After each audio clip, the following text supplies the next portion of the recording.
I'm Triple J, and welcome to Capes, Cowls, and Cartoons, where I review everything superhero and animated. Of all of Marvel's superheroes to make it big in movies in recent years, I would have to say that Iron Man is the biggest surprise. After all, wealthy industrialist Tony Stark, who funds the Avengers and rides around in a suit of armor that he himself designs, doesn't sound like he'd make for a very good superhero.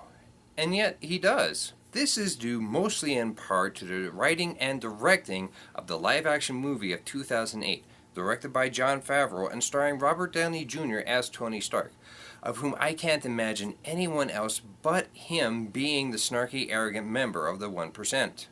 However, we're not reviewing that excellent movie, but the 2007 release of The Invincible Iron Man, made by Marvel Studios and released in conjunction with Lionsgate.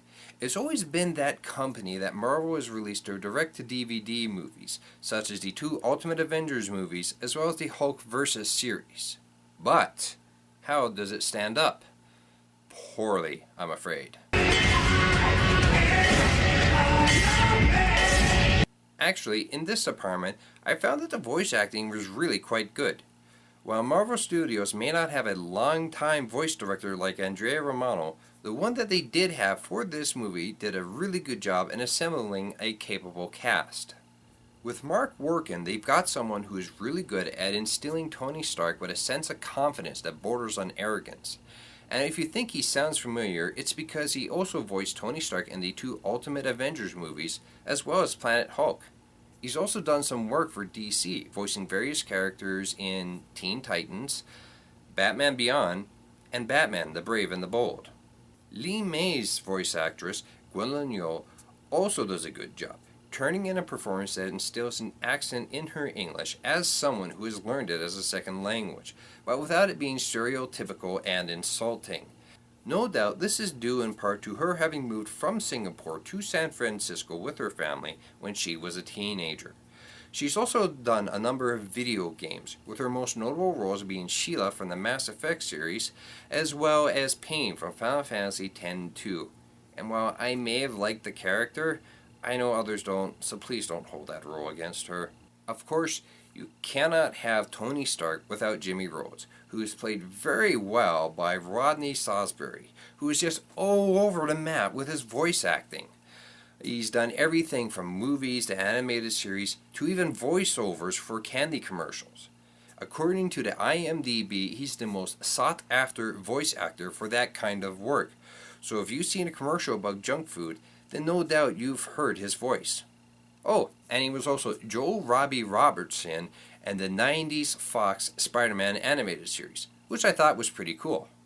Now, as for Virginia Pepper Potts, they've got Eliza Gabrielle, who just won me over with her snarky, utterly unimpressed with Tony Stark's BS voice acting. Pepper, darling, you look concerned. Am I late? 40 minutes, and they're not happy.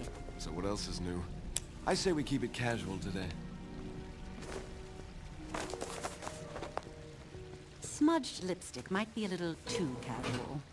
I swear, between her and Kelly Hu as Miss Lee from Under the Red Hood, I think it's the secretaries who end up stealing the whole damn show. Her snark foo is awesome, and she was definitely one of the highlights of this whole movie for me. Now, while a lot of Eliza Gabrielle's voice acting is comprised of additional voices, you can hear her in Elder Scrolls V, Skyrim, as Maven Black Briar, which I have to get back to someday, which, when coupled with, Star Wars The Old Republic, would mean I'd become a complete and total shut-in.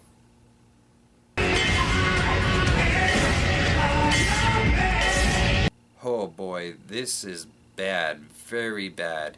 In fact, I would have to say it's on par with the story for its badness. I don't know whose idea it was to mix in traditional animation with CGI, but it does not work. It really does not work. It's bad to the point of distraction, where you can't help but notice it, and it tears you away from the story almost entirely. In fact, let's look at this one clip where Iron Man's facing off against the Mandarin's elemental warriors in the depths of a volcano. Okay, fellas, take it easy.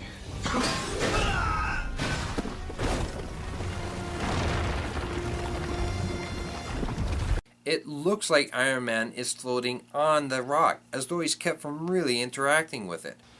Sure, it looks fine when it's between Iron Man and the Elemental Warriors, but that's because they're done up in the same animation style.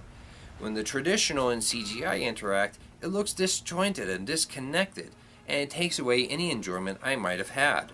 Now, one thing that's gotten to me whenever I compare Marvel and DC animated series and movies is that there has never been anyone like Bruce Timm for Marvel. There's no central design theme to base off of and work from, and so you get something different each time. Now, while this might work for artistic expression or to enhance a story, more often than not it feels sloppy.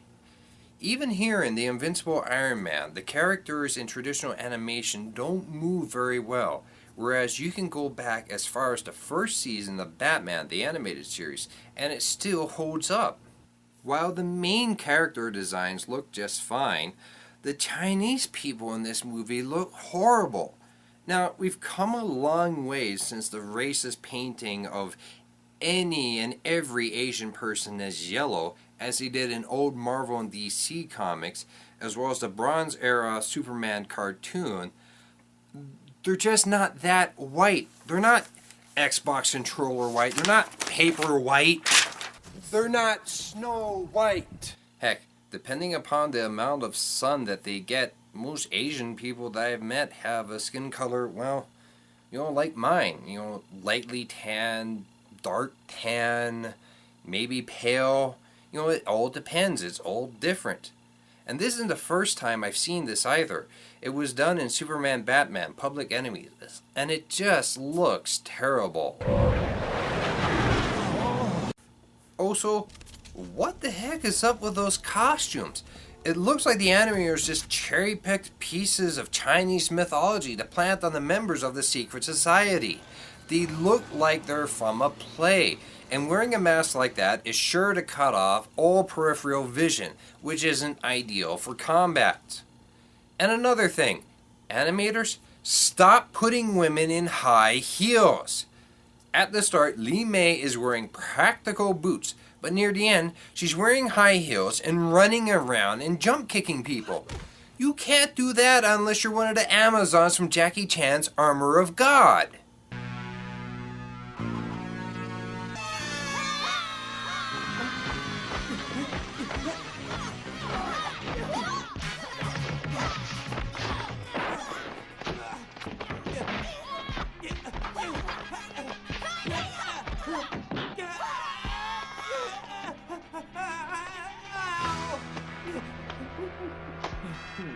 Having spoken with some women, I know that high heels are something that are worn sporadically, because even after so long, they cause lower back pain, and they're certainly not designed for hard work. About the only boot with a high heel design that is made for hard work is the cowboy boot, which was descended from a design in the 14th century, so that horseback riders could fit their feet into the stirrups and keep from slipping out.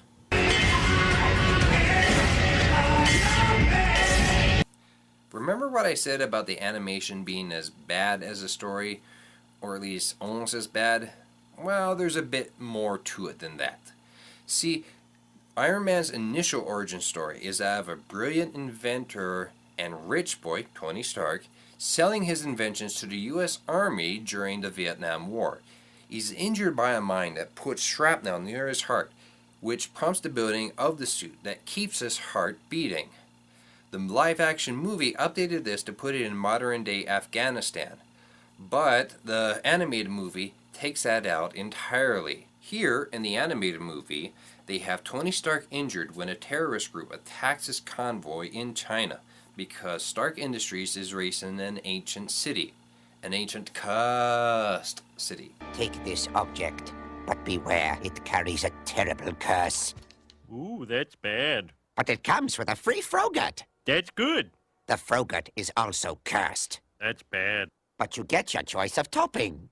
That's good. The toppings contain potassium benzoate. That's bad. Can I go now? and it's the Jade Dragon's mission to keep the city buried so that its master, an ancient sorcerer named the Mandarin, is never resurrected. With Tony's heart injured, Jim and Tony build a suit of armor and escape. So yes, the first villain that Tony Stark fights is the Mandarin. And the Mandarin as a villain is really problematic and pretty damn racist. After all, he made his first appearance in the 60s as a person of color from communist China fighting against a rich white guy from America. According to Wikipedia, his origin is that he's a direct descendant of Genghis Khan, which is really not something to write home about. Genghis Khan got around a lot, to the point where 10% of the current population of China shares some lineage with the man. Also, saying he was descended from Genghis Khan seems to play upon the fear that the Great Khan was this murderous barbarian. And while he did do a lot of sacking and pillaging, he also developed an extensive network of trade and commerce in 13th century China that helped to modernize it. He wasn't this mindless slaughtering beast that people think he is, and he wasn't without mercy. The Mandarin in the animated movie is an ancient sorcerer whose elemental warriors are awakened when the great city rises up because of Tony Stark. Thus awakened, they seek out the rings that will resurrect the Mandarin, and it's up to Iron Man to get out there and stop them. So, we have a story where the people of color have to be rescued by a rich white guy because they're too incompetent to stop the big baddie themselves. Seriously, no one saw anything wrong with this? At all? Heck, the Jade Dragons have been around for centuries, where entire families are involved for generations, and they managed to stop the Mandarin and sink his damn city before, but now they can't do anything to stop him? The Mandarin probably had those elemental warriors before, and the Jade Dragons were able to stop him just fine. Heck, there's a scene where Tony Stark's involvement is shown to be preordained. He is the one. No, it is not him. Li Mei, look at it. It is undeniable.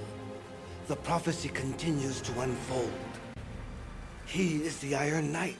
He is destined to battle the risen Mandarin. And a story that first hints that it's Li Mei who's supposed to defeat the Mandarin. I'm sorry, Father. Do not call me that. I am angry, Li Mei. I am angry that when the Mandarin rises, it is you who will face him, not me. It jerks you around so hard your shoulders hurt. But what's Li Mei's involvement? She's the Mandarin's avatar. Do you wanna date my avatar? She's a star. Apparently, being his avatar means you get naked.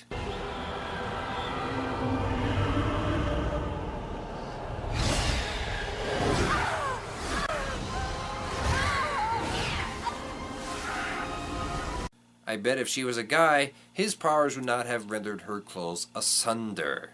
I'm not even going to go into the subplots of how Tony is accused of weapons dealing by the Chinese government, or is fighting with his dad, or how he made the Iron Man armor before this whole thing went down. I'm too preoccupied with the super rich white guy to the rescue. Even Li Mei's own choice not to be the Mandarin's avatar is given strength because she's in love with Tony Stark. And not because she's a decent person who doesn't want to kill. No, it's all about falling in love with Tony Stark. Which he just snuck in at the last act.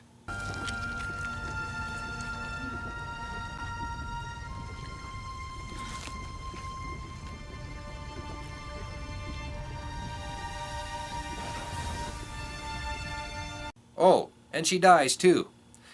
I guess taking off alien rings of power would do that to a person. I wonder if it happens to anyone else. Ah! After a long, hard day of fighting against the accursed Green Lantern Corps, I like to come home and relax. Oh shit! I'm not saying that the live-action movie doesn't have problematic elements either, such as the role that Dr. Jensen plays, dying to give Tony Stark a purpose, or the use of yet more brown people as bad guys, even if they're not the end bad guy. but this animated movie just fails all over the place. The use of the elemental warriors as the initial villains are cheap and shallow, without any imagination. The premise of Tony Stark as the great white savior, with the Asian characters drawn as white as they are and written as useless as they are, is racist. And the subplots are resolved without any difficulty whatsoever. Also, let's not forget the horrible blending of the traditional and CGI animation. Hardly seamless. Skip it and go watch the live action movie instead. I'm Triple J, and that's all I got left to say. Later.